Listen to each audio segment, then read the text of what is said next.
Thank you, Chairman, for your leadership. Thank you, Madam Speaker, for your kind words. Thank you, Captain Quilty, for your service overseas and your service back home. And thank you to all the volunteers standing behind. I am extremely excited about being here to support this effort to promote national service. I come from the community service generation. We're a generation that learned from our grandparents and the greatest generation about that call to service, but we also learned from our parents' generation a sense that not everything is going to be done by government. There's a responsibility on all of us to answer that call to serve. We are a generation that volunteered in record numbers for Teach for America, City Year, Bridge Ministry programs, countless others. Was part of the Youth Build program yesterday morning that you can see in the white tent just across the way. And what we've all found is that that service wasn't just a matter of giving back to the community, it was a matter of forming our very character.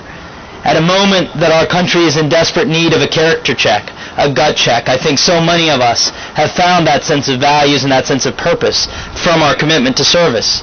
As several have mentioned, I've spent my career in the nonprofit sector. That's included work in West Africa and Sierra Leone and Darfur and Afghanistan, as well as with at-risk youth here in our own country where so many are struggling. And we did donate 10% of our campaign hours directly to volunteer and charity work so that we would be out working with soup kitchens and homeless shelters and domestic violence centers, which was a chance of making sure that those who don't always have a voice in the political process were being heard. I've learned several things from the nonprofit sector that I think are reflected in this wonderful, wonderful bill and call to service. The first is that every American feels a call to service. This cannot be something that only rich young people can afford. This is a bill that works hard to make sure that everyone from our seniors in high school to our senior citizens have a chance to volunteer. Our veterans have a chance to volunteer. Displaced workers who want to serve in the community during these difficult times. Every American feels that call to service. And this is a bill that is not about anything other than enabling people to answer that call to serve that they feel deep within them.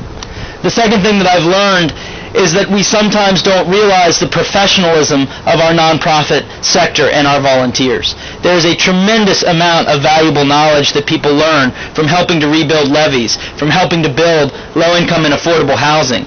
That's why we've added an amendment to this, the Service Reserve Corps, to try to take the alumni of these great service programs and put them on call so that when there's a national emergency like Hurricane Katrina, we can call up those volunteer reserves and put that great talent that they developed and that skill set to work.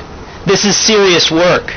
This is serious value that is created for our economy, and we need to capture that not just briefly, but for a lifetime. And that's the third thing I've learned, and one of the great things about this service program is once people have volunteered a little bit, they become a volunteer for life. Yeah. Volunteerism is addictive because you see the impact you're making on someone else's life, and we want to make sure that if we can get people started, if we can provide that little boost at the beginning to encourage people to serve, to enable those who already want to serve, we will see the benefits of that ripple out for a generation to come. At every moment of national crisis, we see a call to serve.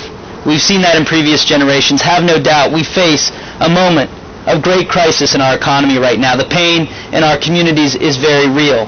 But so is the opportunity to serve. With this bipartisan effort, with the leadership from Congress and the White House, and most importantly, from the leadership of the American people who are so eager to serve, we will face this crisis as we have with every other, and we will emerge stronger than before by tapping into that great American tradition of service. Thank you very, very much.